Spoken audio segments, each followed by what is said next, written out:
باختصار كده عشان تتصور معناهم، هم عباره عن هرمونز بس بيشتغلوا لوكالي، مش بيشتغلوا سيستميك زي الهرمونز اللي احنا نعرفها. يبقى احنا اتفقنا ان الاوتاكويدز ار جروب اوف لوكالي اكتنج هرمونز. ازاي بقى بنقسم الاوتاكويدز؟ عندنا اكتر من طريقه، لكن يمكن الطريقه السهله اللي موجوده عندنا في الكتاب بنقسمهم على حسب الكيميكال ستراكشر. بمعنى ايه بقى؟ عندي مجموعه من الاوتاكويدز جايه من امينو اسيدز، والمجموعه دي سموها مجموعه الاماينز او الاماين ديريفاتيفز. وتحت العنوان ده هيبقى عندنا تو اوتاكويدز، واحد فيهم اسمه الهستامين هنبدا بيه ان شاء الله النهارده، والتاني اسمه السيروتونين. وخلي بالك السيروتونين ده اسم قديم شويه، لما نتكلم عنه ان شاء الله المحاضره اللي جايه بقى هقول لك ان هو الاسم العلمي بتاعه او الاسم الكيميائي بتاعه اسمه 5 هيدروكسي تريبتامين، يسموه اختصارا 5 اتش بي. وعلى فكره كلمه سيروتونين حتى الاسم نفسه لما لاحظوا زمان ان في ماده بتطلع بتعمل فازو كونستريكشن، والماده دي موجوده في البلاد او في السيرم فسموها كده سيرو، مقصود بيها انها درايف فروم ذا سيرم، وتونين لانها بتعمل فازو كونستريكشن. المجموعه الثانيه مجموعه يقولوا عليها الفازو اكتيف بيبتايدز، ومن الاسم كده واضح ان هم دي اكت اون ذا بلاد فيسلز، عشان كده سموهم فازو اكتيف. وبما ان هم بيبتايدز يبقى هم عباره عن بروتين ان نيتشر، فلو هستخدمهم كادويه، لو هيستخدموا از دراجز، انت عارف كويس قوي ان اي دواء بيبتايد او بولي بيبتايد او بروتين ان نيتشر از نيفر جيفن اورالي. لو فكرت دي اورال يحصل له دايجيشن باي ذا بروتيوليتيك انزيمز، وبالتالي كلهم لازم يتاخدوا عن طريق الحقن. المجموعه دي بتشمل حاجه اسمها الفازو كونستريكتور ايجنتس، ويمكن اشهرهم ان شاء الله في المنهج ماده اسمها انجيوتنسين 2، فاكرينها؟ جايه منين دي بقى؟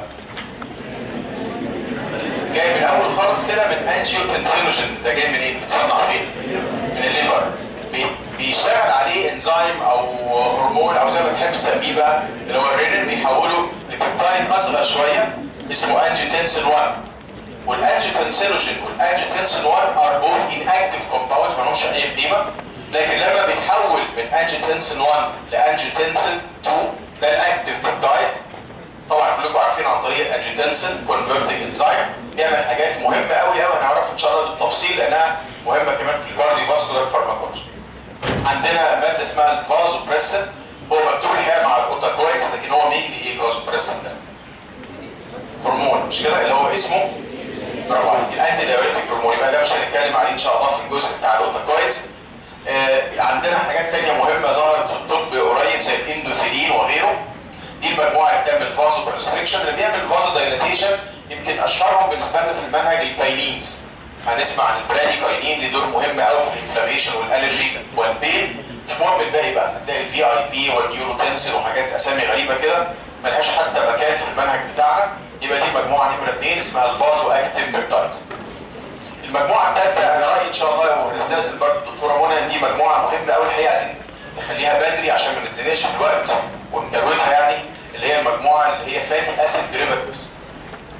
يبقى في مجموعه جايه من امينو اسيدز هيستامين وسيروتونين، في مجموعه عباره عن بولي بيبتايد سواء الدايليتور او الكونستريكتور على البلاد فيسلز، في مجموعه جايه من فاتي اسيدز. اللي جاي من فاتي اسيد في حاجه منهم طبعا مهمه في الطب لكن في المنهج مش مهمه قوي، اسمها البليتد اكتيفيتنج فاكتور، اسمها اختصارا كده الباف، بي اي اف.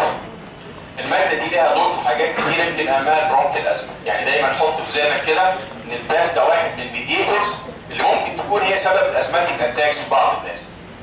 الاهم منها بقى مجموعه اسمها الايكوزانويدز. ايكوزانويدز سمعنا عنها قبل كده في البايوكيمستري. الاسم ده معناه ايه؟ ايكوزا دي معناها برافو عليك، وايونويك او اينويك معناها دبل بوند، يعني الكربون اتومز عددهم 20 وفي بينهم دبل بوند، فعشان كده سموا الاسم الغريب ده الايكوزانويدز. الايكوزانويدز هتشمل مجموعات مهمه قوي، اهمها طبعا البروستاجلاندينز او البروستانويدز بانواعهم بقى، الجي والاتش والاي والاي والاف وغيره. وفي حاجه اسمها ثرومبوكسان A2، طبعا كلكم فاكرين او سمعتوا عنه ان ليه علاقه بالهيموستاسيس، ده بيعمل فازو كونستريكشن جامد وبيعمل اجريجيشن اوف بليتلتس. ده ان شاء الله هيتقال بالتفصيل بقى بعد كده، ونعرف الادويه اللي بتشتغل على الايكوزانويد باثوي. نبدا بقى ان شاء الله النهارده نتكلم على اول اوتاكويد اللي هو الهيستامين. برضه وانت هتذاكره طبعا يعني الى حد ما هتقرا كده وتفهم ان غالبا اسئلته بتبقى مالتيبل تشويس، يعني صعب قوي ان في الفارما تسيب الادويه كلها واسالك على الهستامين. لو اعتبرناه زي اي كيميكال ترانسميتر بنتكلم فيه على السينثيسيس، لو فاكرين بقى لما اتكلمنا على اسيتايل كولين او نور ادرينالين او غيره، بنتكلم على الستورج بتاعه، بنتكلم على ازاي بيحصل له ريليز. الفيت بتاع الهستامين مش موجود في الكتاب فمش مهم قوي، وبعدين نتكلم على حاجه مهمه قوي فيه اللي هي الفارماكو داينامكس. الهستامين ده جاي منين بقى؟ الهستامين بيتصنع في الجي اي تي من البكتيريا الفلورا وبيتاخد مع الاكل، لكن المصدرين دول ما لهمش قيمه لان هو بيتكسر بعد كده في الليفر او بيتكسر حتى في الجي اي تي. انا اللي يهمني بقى الهستامين اللي بيتصنع جوه الماست سيلز والبيزوفيلز. اهم مكان بالنسبه لي في هستامين هو الماست سيلز والبيزوفيلز، وبيتصنع الهستامين هنا من امينو اسيد لو عايز تعرفه واسمه الهستidine. هو ده البريكورسور بتاع الهستامين، بيتحول لهستامين في خطوه واحده عن طريق انزيم اسمه هيستidine دي كاربوكسيليز. يبقى انا عرفت الهستامين ده موجود في اماكن كتير، انا يهمني اللي موجود في الماست سيلز والبيزوفيلز، وعرفت طريقه تصنيعه بسيطه جدا، جاي من امينو اسيد اسمه الهستidine بالتحديد الايزومر، بيتحول عن طريق الهستidine دي كاربوكسيليز الى هستامين. موجود في كل مكان على فكره في الجسم الهستامين، لكن دايما الكميه الكبيره قوي منه موجوده في الميوكوزا بتاعت الجي اي تي، موجوده في الابيديرمز اوف ذا سكين، موجوده في اللنج، موجوده في البرين. يبقى هو اباندنت او موجود بشكل كبير قوي في اماكن معينه زي الاماكن دي. لو جينا نتكلم على الستورج سهل بقى، هو موجود جوه الماست سيلز والبيزوفيلز متخزن جواها، وغالبا بيبقى كومبلكس مع الهيبرين. كلكم فاكرين الماست سيلز والبيزوفيلز ممكن تبقى فيها حاجه من الحاجات المهمه قوي كانتي كواجولانت، فدايما تلاقي الهيبرين والهستامين موجودين على شكل كومبلكس مع بعض. الحاجه اللي تهمني ان شاء الله في مذاكره الهستامين ازاي بيحصل ريليز الهستامين. معرفش لو فكرنا كده شويه ايه اللي يخلي الماست سيلز يحصل لها رابتشر ويحصل ريليز الهستامين اللي متخزن جواها.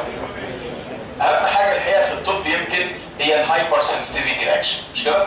او الالرجيك رياكشنز او الانتيجين انتي بودي زي ما تحب تسميه، اللي هي تايب 1 هايبر سنسيتيفيتي او اللي يسموها الاميديت هايبر سنسيتيفيتي. خدتوا الكلام ده في المايكرو ولا لسه؟ في 4 انواع كده من الالرجيك رياكشنز، المهم فيهم الحقيقه النوع الاولاني اللي هو بيطلع معاه هيستامين. طيب باختصار شديد جدا، عارفين قصه الالرجي دي بتبدا ازاي؟ يعني انا بتعرض لالرجين، مش كده؟ بتعرض لماده انا جسمي حساس منها، سواء كان الالرجين ده موجود حاجه انهيل، حاجه بتيجي على الجلد، حاجه العيان بياكلها، ايا كان. البدايه ايه بقى؟ اول مره بتعرض فيها للالرجين بيحصل ايه؟ اول مره اي انسان يتعرض فيها الانتيجين او الالرجين بيبدا الاميون سيستم يرسبوند، مش كده؟ فيكون انتي بودي. المشكله بتاعتنا في الموضوع ان هو بيكون نوع اسمه الاي جي اي. ساعتها يقول لك العيان ده بقى سنسيتايزد. كويس؟ ايه بقى مشكله الاي جي اي ده؟ الاي جي اي ده ما هوش عايم في البلاد كده، مش كده؟ ده ماسك على السطح بتاع الماست سيل، ماشي كده؟ يبقى انا اول مره حصل اكسبوجر تو دي انتيجين، العيان بقى سنسيتايزد، كون نوع من الانتي بوديز اسمه الاي جي. ما حصلش حاجه لسه، لكن كل مره هيحصل فيها ري اكسبوجر، كل مره المريض ده هيتعرض فيها لنفس الانتيجين، خلاص العيان جاهز بقى، هيحصل تفاعل ما بين الالرجين وما بين الانتي بودي اللي هو الاي جي.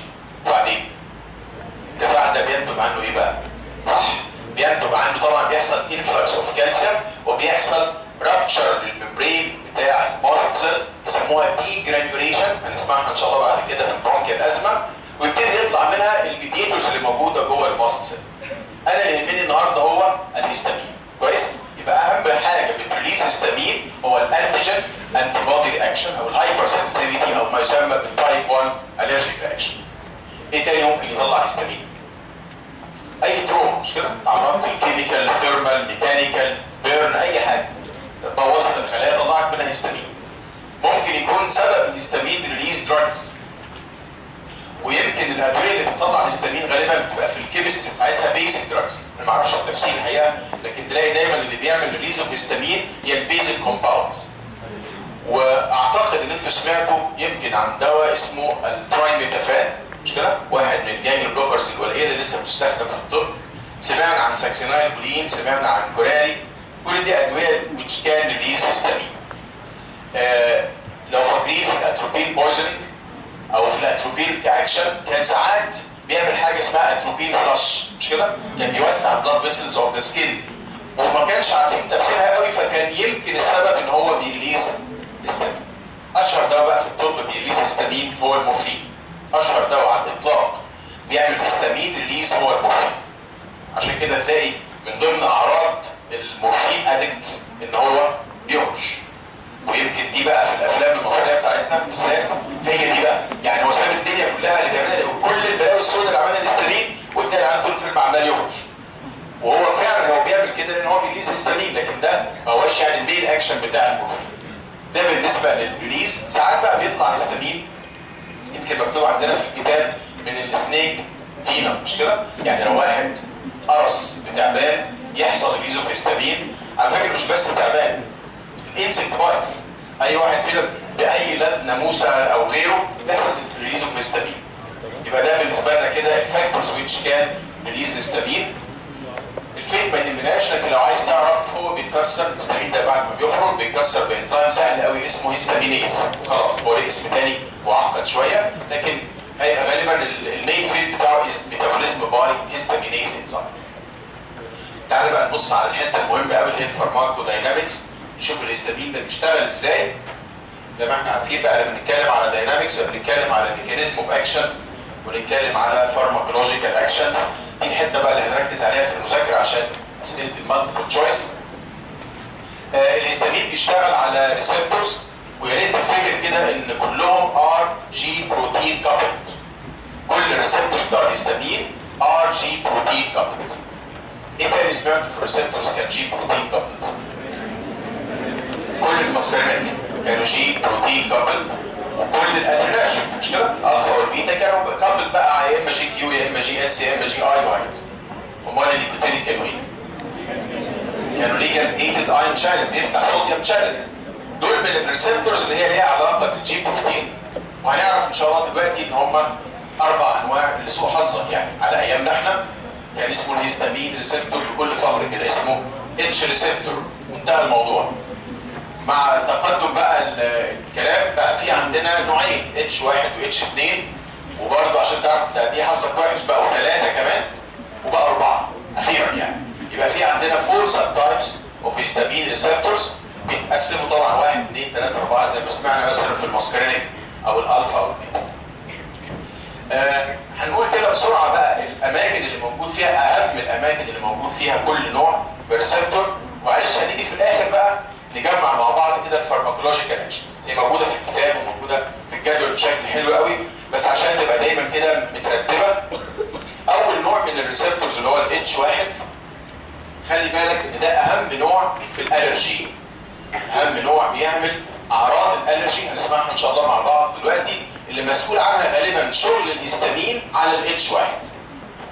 الاتش 1 ده موجود في السكين، هو ده اللي بيعمل حاجات في السكين هفكركم بيها دلوقتي، وموجود على سموث ماسل فايبرز، وغالبا اللي يهمني قوي في السموث ماسلز هو البرونكاي والجي اي تي عشان العملي، واليوترس كمان عشان موجود في الكتاب. يبقى ده دايما الاتش 1 اللي موجود هنا هنعرف ان شاء الله الايفكت بتاعه.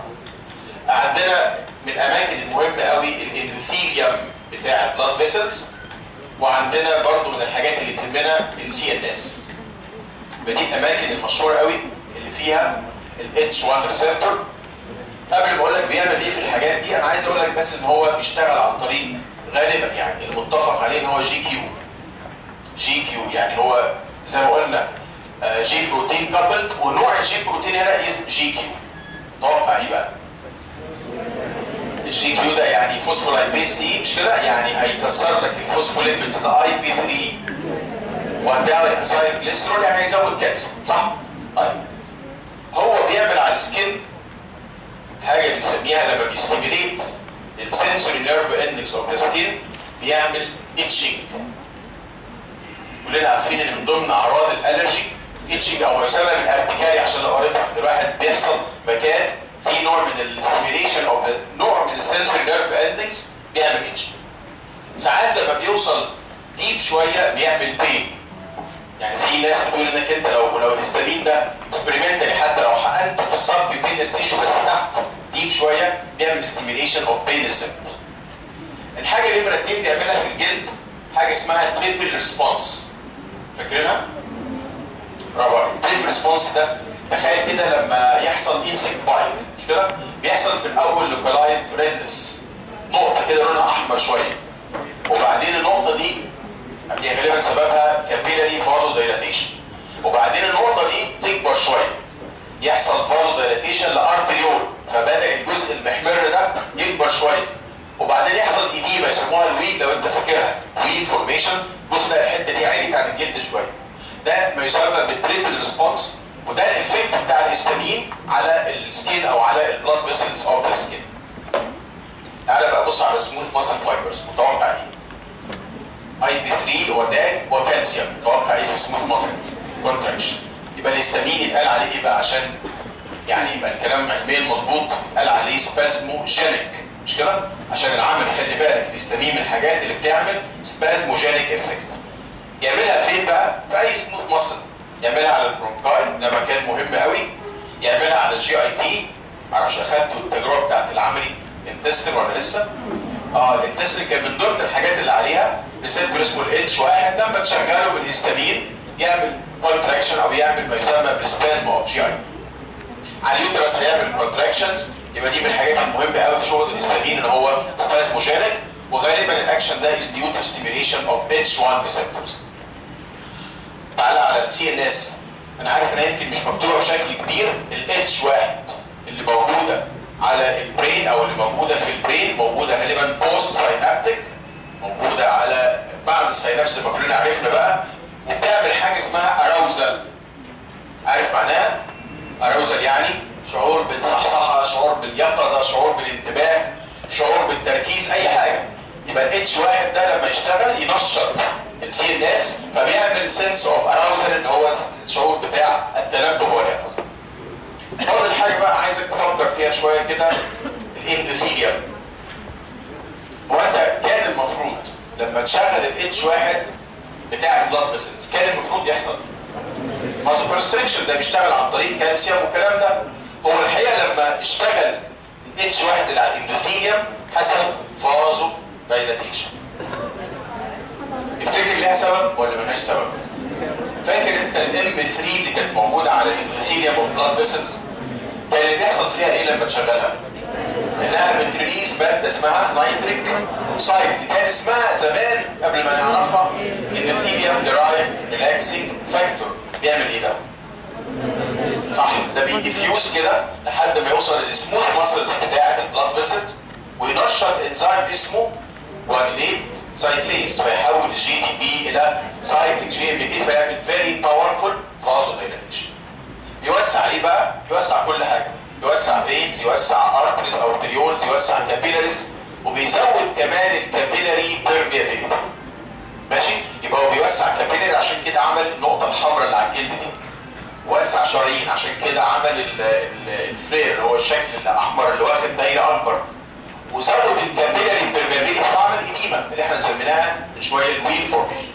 يبقى ده الافكت بتاعه على الاندوثيليوم، ده من الحاجات المهمه قوي. يا ريت تكمل بقى، ما دام عمل فازو دايلاتيشن في الارتريولز يبقى عمل ايه في التوتال بريفرال ريزيستنس؟ صح.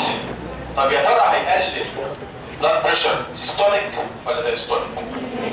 الاثنين. السيستوليك ده كان يساوي كارديك اوتبوت بريزيستنس، والدايستوليك معتمد فقط على ريزيستنس، يبقى هو هيوطي الضغط مش كده؟ عندك دليل على ان الهستامين بيوطي الضغط؟ برافو عليك، الانفلاكتيك شوك ده ممكن يوطي الضغط لدرجه ان هو يجيب لي شوك مش كده؟ غالبا السبب بتاع الفازو دايلاتيشن والهايبوتنشن الجامد اب تو شوك از ديو تو ستيميليشن اوف ذا اتش 1 ريسبتورز. تعالى بقى بص كده على الاتش 2، هي بتشتغل جي اس. انت سمعت بالمناسبه بس عشان تجمع كده معايا، مين في الريسبتورز كان جي كيو؟ كان الالفا واحد مش كده؟ والام واحد والام 3، طبعا ما عدا الام 3 بتوع الاندوثيليوم ده كانت قصه مختلفه. طيب جي اس مين اللي كان الريسبتور اللي عدى عليه جي اس بروتين كابل؟ كل البيتا، كلهم بيتا 1 2 و3. يعني ايه بقى جي اس دي؟ يعني بيعمل ستيميليشن اوف ادينايل سايكليز فيحول لك الاي تي بي الى سايكليك ام، هو اللي بيعمل كل الاكشنز بعد كده. طيب اهم اماكن موجود فيها الاتش 2 هو موجود في السي ان اس، بس يا ريت نفتكر ان الريسبتور الاهم في السي ان اس هو الاتش 1 وعامل زيه كده موجود بوست ساينابتيك وبرضه بينبه شويه. موجود على البرايتال سيلز اوف ذا ستومك، يمكن دي اهم مكان نتكلم فيه على الاتش 2 ان شاء الله.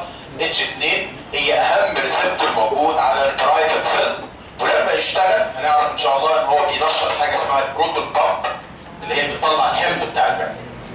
عليها ايه تاني البرايتال سيل دي؟ صح، عليها ام 1. يعني تقدر النهارده تقول لي مجموعتين ادويه يعالجوا البيبتيك ألسر؟ انا عارف ان الام 1 لما بيشتغل بيطلع حمض، وعرفت النهارده معلومه مهمه قوي ويمكن اهم ريسبتور شغال هو الاتش 2. يبقى هدي انتي ماسكارينيك صح، او ادي اتش 2 بلوكر، حاجه تقفل الاتش 2 هناخدهم ان شاء الله في البيبتيك ألسر. طيب المكان الثالث موجود على البلاد فيسلز، سواء بقى اندوثيليوم او مش اندوثيليوم مش هتفرق قوي، لكن موجود على البلاد فيسلز وبرضه بيعمل شويه فازو دايلاتيشن، لكن المين ريسبتور هو الاتش 1 المسؤول دايما عن الفازو دايلاتيشن. عشان العملي بقى افتكر ان الاتش 2 ده موجود كمان على الهارت. هيعمل ايه بقى في الهارت؟ عامل زي البيتا 1 بالظبط.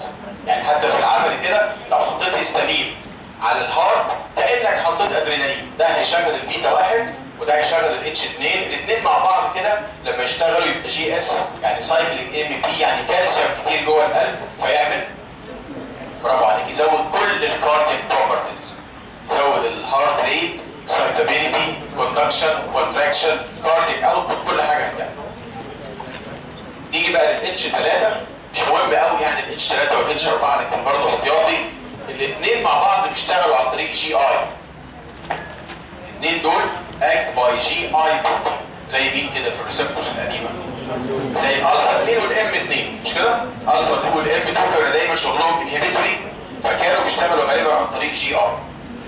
الاتش 3 اللي موجود ده موجود غالبا في البرين، مش عارفين له لسه اماكن ثانيه، وموجود بري ساينابتيك.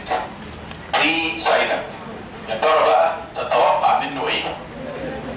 يعني ادي نيرف اهو، وادي نيرف وراه، وادي ساينابس اهي، والنيرف ده اللي قبل الساينابس عليه ريسبتور اسمه اتش 3، والريسبتور ده جي اي لينكد. يبقى هيعمل ايه؟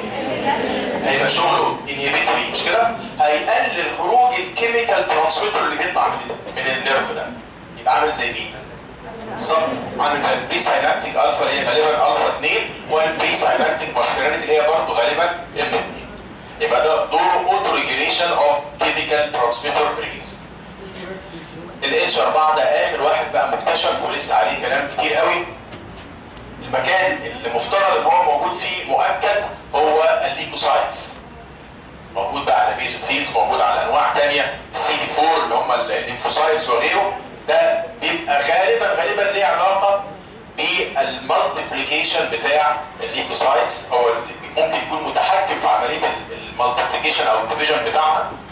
يمكن يكون ليه علاقه بالريليز اوف سايتوكاينز، انت عارف ان الليمفوسايتس والليكوسايتس عموما بتطلع كيميكالز كتير قوي اسمهم سايتوكاينز زي الانترفيرونز وغيرهم. جايز يكون ده بيكنترول ذا ريليز اوف سايتوكاينز. في ناس بتقول انه ليه علاقه بالكيموتاكسز، عارفينها؟ ليه؟ الاتراكشن بتاع الفاجوسيتك سيلز بالذات من البلد للمكان اللي فيه انفلاماتوري رياكشن. بيقال ان يمكن يكون الاتش 4 ده ليه دور في عمليه الكيموتاكسس كمان، يبقى هو ليه دور بالديفيجن بتاع الخلايا، ليه دور بالريليز اوف سايتوكاينز، وليه دور كمان بالكيموتاكسس. وعرفنا بقى ان هو عامل زي الاتش 3 كده بيشتغل عن طريق جي اي بروتين. يبقى عرفنا كده الاماكن بالريسبتورز. اتفضلي. برافو عليك. اللي موجود في الفوميتنج سنتر هو غالبا هيبقى اتش 1، وبرضه زي ما قلت لك كده موجود بوست ساينابتيك وهيبقى دوره اكسايتاتوري مش كده؟ يعني لما يشتغل يخلي الفوميتنج سنتر ينشط فاحس ان في نوزيا او فوميتنج. طيب نقدر بقى كده نجمع الاكشنز بتاعت الهيستامين لو هنا، يعني لو حبينا كده نقول نمره 1 مثلا سكين، نمره 2 عشان بس الاهميه يعني، نمره 2 ستومك، نمره 3 سموث ماسل فايبرز. نمرة 4 كارديوفاسكولار سيستم. نمرة 5 CNS. هقول لك واحدة نمرة 6 كده فكرني اقولها لك بقى بالمرة، يمكن مش موجودة وما لهاش أهمية قوي دلوقتي، لكن عشان نبقى قلنا كل حاجة في الهيستامين. على سكيل بيعمل ايه؟ يعمل هيتشنج، ولو ديب شوية يعمل بين، ويعمل حاجة اسمها تريبل ريسبونس اللي هو الشكل بتاع الالرجي. مين الريسبتور المسؤول عن الاكشن اوف هيستامين اون ذا سكين؟ غالبا اتش واحد. طيب ستومك ينشط البرايتال سيل، بيطلع اتش سي ال، وعلى فكره مش بس اتش سي ال بتطلع. نلاقي الحاجات دي في المونتاج بقى، الحاجات اللي بتطلع اتش سي ال وبيبسين او بيبسينوجين والبرنسنج فاكتور. اللي بينشط اول خليه دي انها تشتغل هو الهيستامين. انهي ريسبتور بقى؟ صح، يبقى هنا في اتش واحد وهنا في اتش 2. سموث ماسل فايبرز في كلمه واحده كده، سبازموجينيك كونتراكشن. صح، على ايه؟ برونكاي. هيبقى مشكله في الاسماتيك ده، مش كده؟ وجي اي تي عشان العملي. وبالمره بقى يوترس. مين الريسبتور المشهور بقى؟ اتش واحد. الكارديوفاسكولار. عايزين كلام حلو بقى، انتوا بقيتوا قدام بقى، مش كده؟ بقى لكم قد ايه فورمه دلوقتي ما شاء الله، شهرين. يبقى هارت وبلاد فيسلز وارتيريال بلاد بريشر. صح؟ مش ده اي حاجه تشتغل على الكارديوفاسكولار لازم تكومنت على الثلاث حاجات دول. على الهارت صح، بوزيتيف كل حاجه، اينو ودرومو وكرونو وكل حاجه. مين الريسبتور المسؤول؟ صح، اتش 2. على البلاد فيسلز برضه دايليتيشن. دي ايه بقى؟ كابيلاريز وارتريولز. مش بس بيدايليت، ده بيعمل حاجه ثانيه، لما بيوسع الكابيلاريز يزود كابيلاري بيرميابيليتي. صح، الريسبتور المسؤول عن الموضوع ده اتش 1 مينلي، لكن اتش 2 معاه، وهتعرف الكلام ده ان شاء الله في العمل تجربه البلاد بريشر. يبقى اللي بيوسع البلاد فيسلز اتش 1 بلس اتش 2. طيب بلاد بريشر، وعايزك تفكر بقى البلاد بريشر ده ادي اهو كارديك اوتبوت في توتال بريفرال ريزيستنس. يعني لو بنتكلم عن عايز سيستوليك ولا ستوليك مفيش مانع.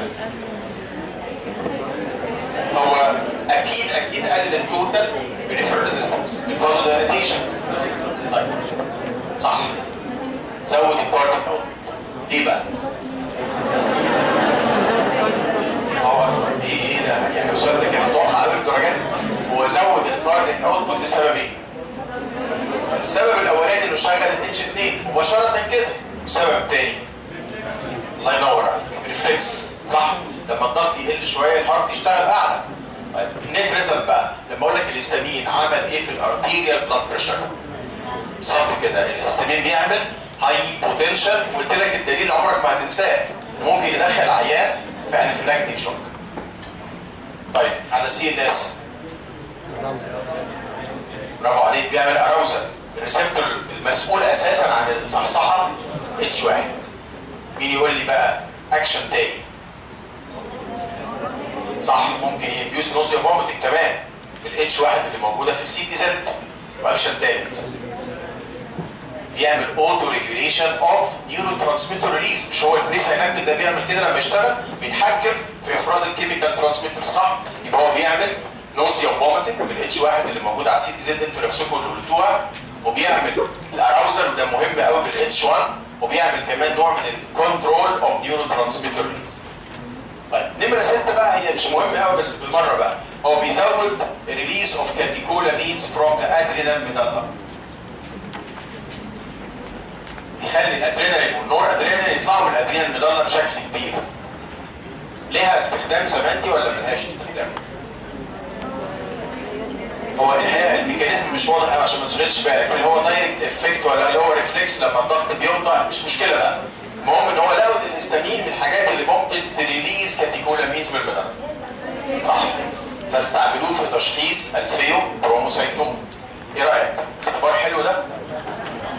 الاختبار اللي هو بتاع زمان ده، اللي هو المرحوم الله يرحمه كان عنده فيه كروموسايتوم. يعني انا عايز اشخصه، فرحت مديله حقنه هيستامين تحت الجلد، ضغطه عالي قوي وجاله نزيف من المخ ومات، بس انا شخصته الحمد لله، عرفت ان هو كان عنده ايه؟ فيه كروموسايتوم. فلا يستخدم طبعا. ده بالنسبه للفارماكولوجيكال اكشنز.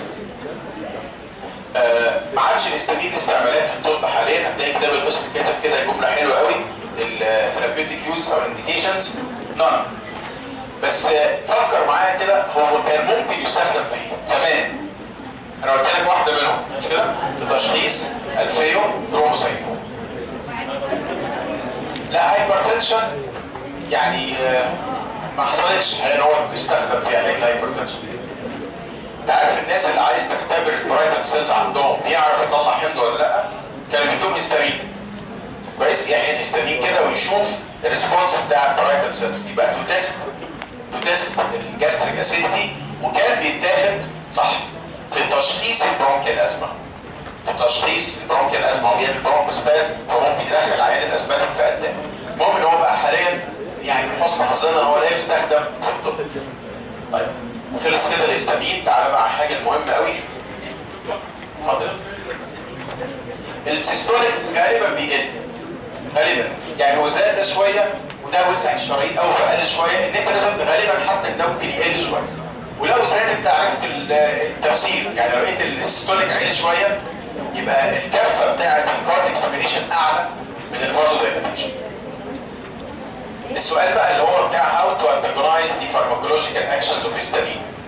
كان في حد عندنا من الاساتذه ربنا يديله الصحه يعني كان دايما يسال السؤال ده في الشفوي، دايما اللي يدخلوا شفوي يقول له هاو تو انتاجونايز دي فارماكولوجيكال اكشنز اوف هيستامين. انا عايزك انت تفكر معايا بقى، يعني سيبك من الكتاب، فكر كده. هو القصه بدات بايه؟ القصه بدات ان انا تعرضت لانتيجين صح؟ وبعدين الاميون سيستم راح مكون انتي بودي اسمه اي جي اي. مشكلته ايه بقى الاي جي اي ده؟ زي ما قلنا ان هو اتاتش تو ذا ماست سيل ميمبرين.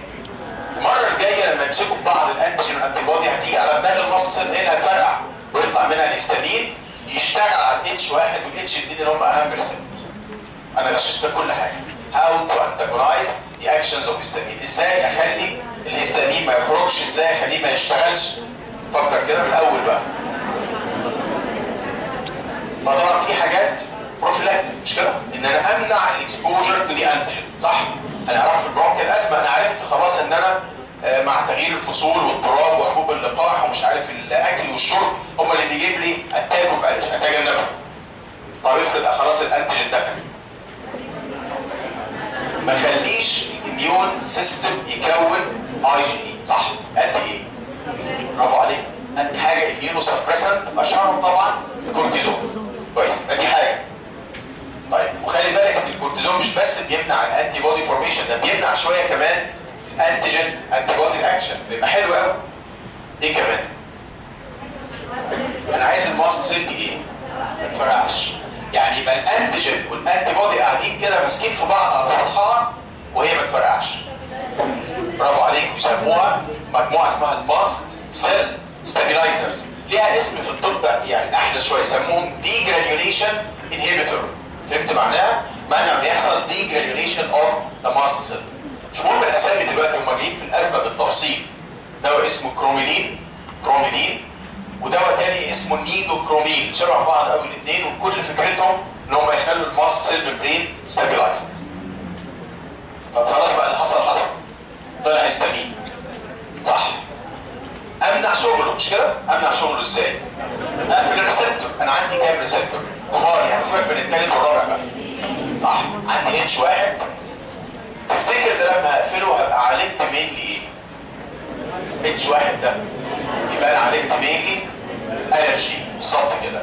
يبقى في مجموعه مهمه جدا جدا في الطب اسمها الاتش 1 بلوكرز، يسموهم الانتي هيستامينكس او يسموهم الانتي الرجيكس. كويس؟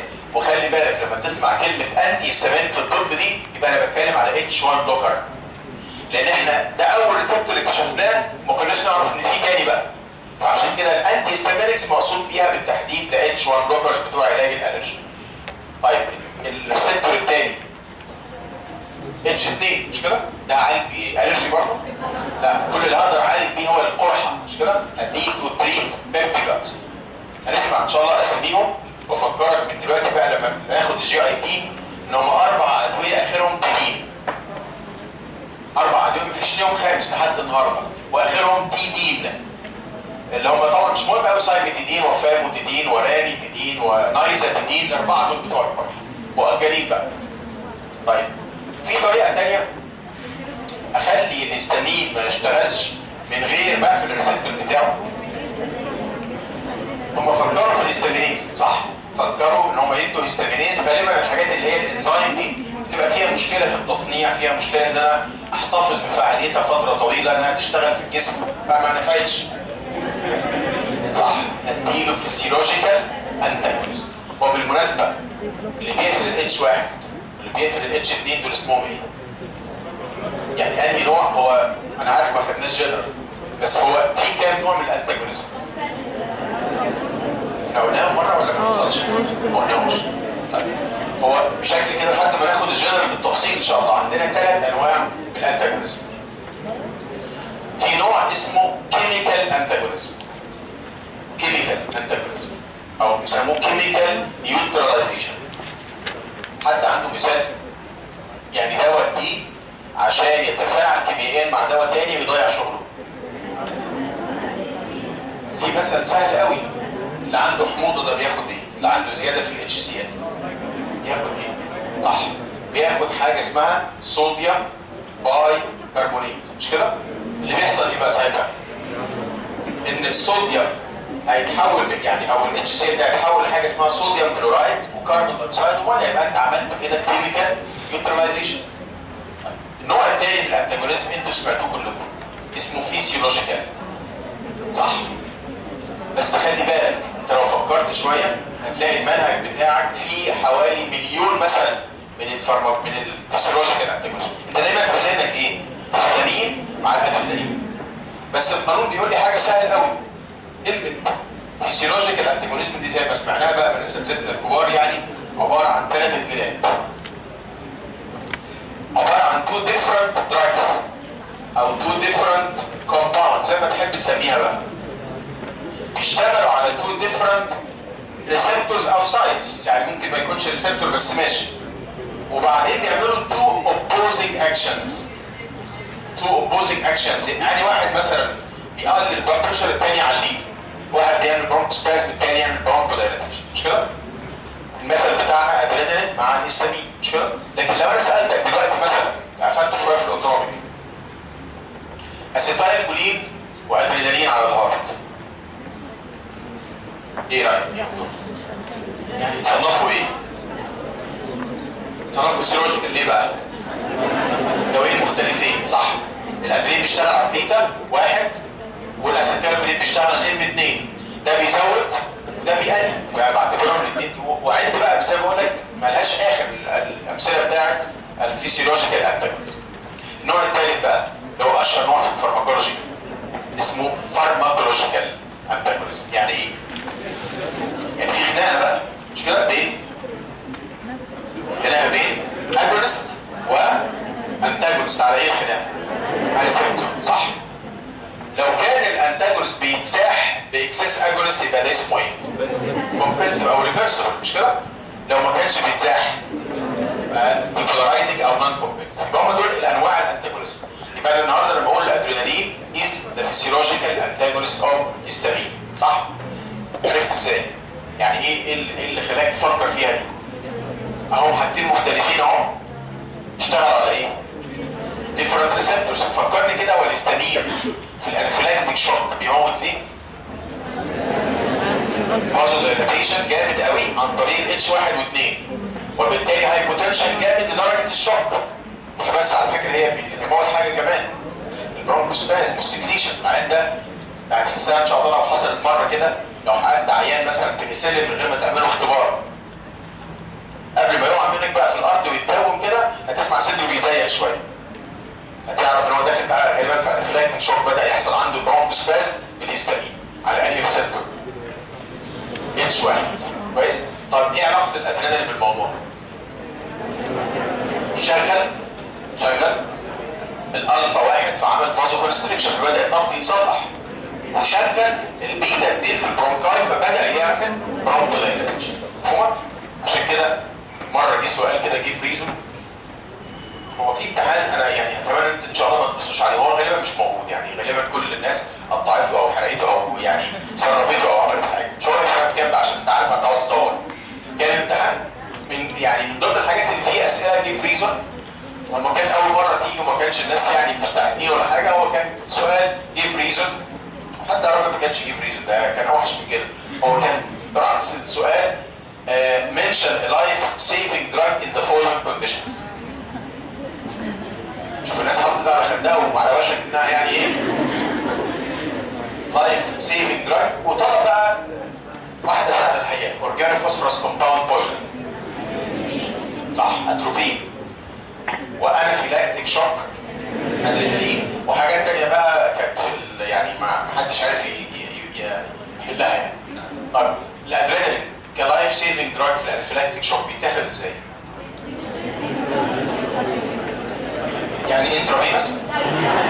اخاف الانترافينوس ده ابنيه وضغط وقلب. انترافاسكولار فيها خطوره شويه عشان بيمتص بسرعه، غالبا بيتاخد سبكيوتينيس، معرفش سمعتوا في حاجه منتشره جدا دلوقتي بره بالذات الناس اللي كده الرجي كتير، في حاجه اسمها ايبي بن. انا خايف اعرف ان شاء الله يعني، وقت مفيش مشكله ان شاء الله يعني. في حاجه اسمها الايبي بن، عارفين قلم الانسولين؟ ده بالظبط عباره عن كونتينر فيه البنفرين اللي هو الادرينالين، عباره عن قلم. العيان اللي بيجي له الرجي، في ناس بيجي لها الرجي من اي حاجه، اكل حاجه جديده، حاجه في الجو، حاجه مش عارف حشرات ايه، فدايما معاه الايبي اول ما يحس باعراض الالرجي ياخد حقنه سبكيوتينيس يعني يحقن نفسه بالايبي. يبقى ده الادرينالين اللي هو يقول عليه لايف سيفنج دراج في حالات الانافيلاكتيك شوك. يبقى احنا كده عرفنا هاو تو انتجرايز الفارماكولوجيكال اكشنز اوف هيستامين. نبدا بقى في الخمس دقائق الجايين دول نتكلم على اول مجموعه، مش انا وحشتكم قوي من نفسكم في الفارما ولا ايه بقى؟ بيجي ساعه الجد بقى.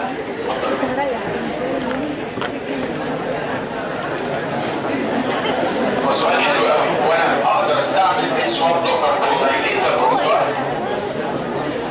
هو نظريا صح، بس لما نيجي ناخد البرونك الازمه ان شاء الله هنعرف ان المين ميديتور في البرونك الازمه مش هيستامين، بيطلع حاجه اسمها ليبوترايز وكلام كده زي الباف اللي قلناه النهارده.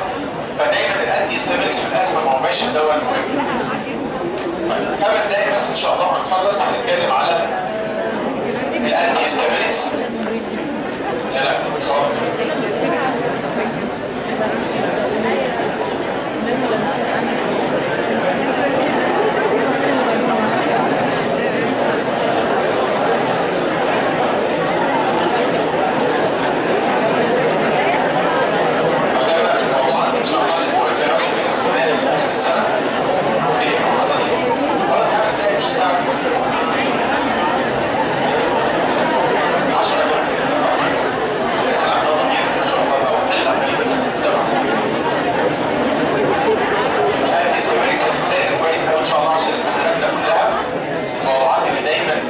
مهمه في العام في النظر في السنه، بس انا عايز اسال سؤال واحد بس، يعني ايه انتي هيستامينيك؟ يعني دواء بيشتغل باي بلوكينج اتش 1 صح؟ اقدر اسميهم كده بكل فخر يعني دي انتي الرجيك دراجز. كويس؟ الموضوع بقى فيه يعني في نقط ملهاش اهميه كتير قوي، السورس بتاعهم كلهم ار سينثيتيك دراجز، مفيش حاجه ناتشرال. من حسن حظنا مش علينا الكيمستري بتاعهم لان هو صعب شويه، اتلغى بقى خلاص من المنهج، مش مهم. انا عايزك بس تركز معايا كده يعني حاجه بسيطه قوي في الفارماكوكاينetics. انا عارف انها مش مكتوبه مش كده، او يعني مفيش عنوان كده صح؟ فارماكوكاينetics اوف انتي هيستامينكس. عايز اقول لك بس بالنسبه للابسوربشن they are well absorbed orally. كل الانتي هيستامينكس ممكن يتاخدوا اورال، ما عندناش مشكله، بس الحقيقه ان فيهم ميزه مهمه قوي. الانتي هيستامينكس مش بس بيتاخدوا اورال، الانتي هيستامينكس ممكن يتاخدوا بارنترال، يعني يتاخدوا باي انجكشن انترافينس مثلا او انترافاسكولار، وممكن يتاخدوا بشكل توبيكال او لوكال. يعني في عندنا اي دروبس، في عندنا اير دروبس، وفي عندنا نيزل دروبس، وفي عندنا كريم يتحط على الجلد. مش ده كله اسمه توبيكال او لوكال؟ ليه بيسموه توبيكال او لوكال؟ اللي بيشتغل في المكان مش مطلوب منه ان يوصل سيستميك سيركوليشن. يبقى عندنا ادويه الحساسيه دي موجوده بكل الاشكال، بتتاخد اورال وبتتاخد توبيكال وبتتاخد ممكن انترافينوس او انتراماسكولار. ده بالنسبه للابسوربشن. لو بنتكلم على الديستريبيوشن، احنا دايما يهمنا ايه في الديستريبيوشن في الفارما؟ يهمنا حاجه ما اعرفش بقى لسه غالبا ما عدتش، اللي هي البلازما بروتين بايندنج، مش مهم قوي دلوقتي، لكن في حاجتين مهمين. الدواء ده كان باس ذا بلاد برين بارير ولا لا؟ مش كده؟ يعني هل ليه اكشنز على سي ان اس ولا ملوش؟ قاعده سهله قوي. في عندنا مجموعه من الانتي هيستامينكس فيري هايلي بيت سوليبل، والمجموعه دي يسموها الفيرست جنريشن انتي هيستامينكس. الجيل الاول من الانتي هيستامينكس فيري هايلي بيت سوليبل. متوقع منه ايه؟ يعدي البلاد برين بارير. طب هو سيادتك لما هيعدي البلاد برين بارير هيقفل الاتش واحد اللي موجوده في السي ان اس كويس؟ هيبقى في ميزه حلوه قوي انه هيعالج القيء مثلا، لكن غصب عننا هيعمل ايه؟ سيديشن. بالظبط، هيعمل سيديشن ودراوزنس، يخلي الواحد مدروخ وعايز ينام، لدرجه ان هو بيستخدموا حاليا في الطب في الناس اللي عندهم ارق مؤقت. يعني انا عندي ارق مش عشان عندي مرض يعني ولا حاجه، انا عشان عندي امتحانات، عشان عندي حاجه مضايقاني، ياخد الانتي هيستامينكس دي عشان يناموا بيها. يبقى الجيل الاول من الانتي هيستامينكس يقول عليه كلمه صح اكيد، اسمه سيديتنج انتي هيستامينك، مش كده؟ لانه بيكان باص البلاد برين بارير، ولما يعدي هيقفل الاتش واحد وينيم. طيب الجيل الثاني بقى هم اخترعوه ليه؟ عشان يعالج الالرجي من غير ما انام، صح؟ انتوا جربتوا تاخدوا انتي هيستامينكس من القدام دول؟ يعني لو حد فيكم جرب ياخد معظم ادويه البرد على فكره فيها انتي هيستامينكس قديمه شويه. يعني واحد زي حالاتي كده مش بينام، ده بيبقى زي المسطول بقى، يعني ينام ويقوم يدروخ كده والطبين وبتاع ويروح نايم تاني وحاجه بهدله. فافرض انا عندي لا سمح الله شغل ولا بشتغل في سواق ولا اي حاجه ما ينفعش الانتي هيستامينكس دي وعندي الرجي، فطلعوا جيل بالانتي هيستامينكس ليس ليبيد سوليبل، فيقدر يقفل الاتش واحد بتاعت الجلد ومش عارف البرونكاي وايه، فعالج بيه الالرجي من غير ما يعمل لي سيديشن. ده يسموه ذا سكند جنريشن، او يقول عليه نون سيديتنج انتي هيستامينكس، يعني اخده من غير ما انام. بره جه سؤال ام سي كيو كده، جاب فيه اسامي الانتي هيستامينكس الجيل الاول على الجيل الثاني كده، وقال لي مين فيهم، مين الانتي هيستامينكس دي كان بي جيفن سيفلي ان ا بايلوت. واحد طيار بقى ان شاء الله وعنده شويه برد وهياخد انتي هيستامينك، ياخد ايه بقى؟ ياخد اللي بينيم طبعا، مش كده؟ طبعا ياخد سكند جنريشن لو ما بيعملش سيديشن ولا نوزنس. طيب ايه تاني في الديستريبيوشن يهمني؟ ايه تاني من انه بيعدي البلاد برين بارير او لا؟ بلاسنتا بارير. طيب وارجوك بس ركز معايا عشان ما تغلطش في الشفوي ان شاء الله. المجموعه دي من الانتي هيستامينكس، وعلى فكره معظم الادويه زي ما انتم سمعتوا كان باس ذا بلاسنتا بارير. الكلام بقى هل هي سيف في الحوامل ولا تيراتوجينيك؟ يعني هل بتعمل تشوهات في الجنين ولا ما بتعملش حاجه؟ كتاب القسم عندنا اظن كده هتلاقي في اخر الكلام تحت خالص كده في نمره 4 في الادفيرس افكتس مكتوب ايه؟ لا قبلها بقى معلش، تيراتوجينيك مكتوبه؟ طيب هنا بقى حصل مشكله كبيره بيننا وبين بتوع الجماعه بتوع الكلينيكال. الجماعه بتوع الكلينيكال بيدوا الانتي هيستامينكس عشان يعالجوا القيء بتاع الحمل. فهمت؟ يعني واحده حامل كده قيء، طبعا دي حاجه بتحصل لكن ساعات بيبقى اكسجريتد قوي محتاج دواء. وبيجي يقولوا لنا كده احنا بندي الستات الحوامل انتي هيستامينك من دول، واحنا كاتبين في الكتاب ايه؟ ان هم تيراتوجينيك. تعرف بقى هم تيراتوجينيك فين؟ الاكسبيرمنتال انيمالز، مش كلهم. يعني اعرفها بقى بينك وبين نفسك كده، لو حد سالك هم تيراتوجينيك ماشي تيراتوجينيك، في البني ادمين لم تثبت. يعني ما فيش حد قال في الابحاث بقى ان المجموعه دي من الادويه بتعمل تشوهات في الانسان. هي بتعمل في الاكسبيرمنتال انيمالز نوع من التيراتوجينيسيتي، وبتختلف حتى حسب الدواء، مش كلهم بيعملوا زي بعض. طيب يبقى دي كان باست بلاسنتا بارير تيراتوجينيك ولا مش تيراتوجينيك بقى احنا عرفنا. الحاجه اللي بعد كده اللي هو الميتابوليزم، خلاص خلصنا. بيحصل لهم ميتابوليزم باي ذا ليفر. طبعا انت عارف طبعا اشهر مجموعه انزيمز اللي بيسموها الهيباتيك مايكروزومال انزيمز. سؤال بس اخير، مين فيهم يتكسر اسرع وبالتالي هيبقى الديوريشن بتاعته اقل؟ الجيل الاول ولا الجيل الثاني؟ الاول. اشمعنى؟ كل ما كان الدواء ليه سوليبل كل معرض للميتابوليزم اسرع، مش كده؟ يبقى دايما هتلاقي الفيرست جنريشن ده الديوريشن بتاعته اقصر كتير من السكند جنريشن. بعد كده الميتابولايتس بتنزل عن طريق اليورين، وعلى فكره في شويه بالذات من الجيل الاول ينزلوا في البريست ميلك. تعمل ايه دي؟ يعني الام عندها برد وبتاخد انتي هيستامينيك من الجيل الاول وبترضع، فيجي الراجل من بره يلاقي الاثنين نايمين، وهي طبعا عشان اقول لك دي لحظه سعاده كبيره قوي. الست نايمه عشان الانتي هيستامينيك والتاني نايم عشان الانتي هيستامينيك برضه عدى مع البريست ميلك وعمل نفس الفكره سيديشن ودراوزنس. شكلنا كده هنضطر نكتفي بهذا القدر. ان شاء الله يوم الاحد هنحاول ناخد مدرج جديد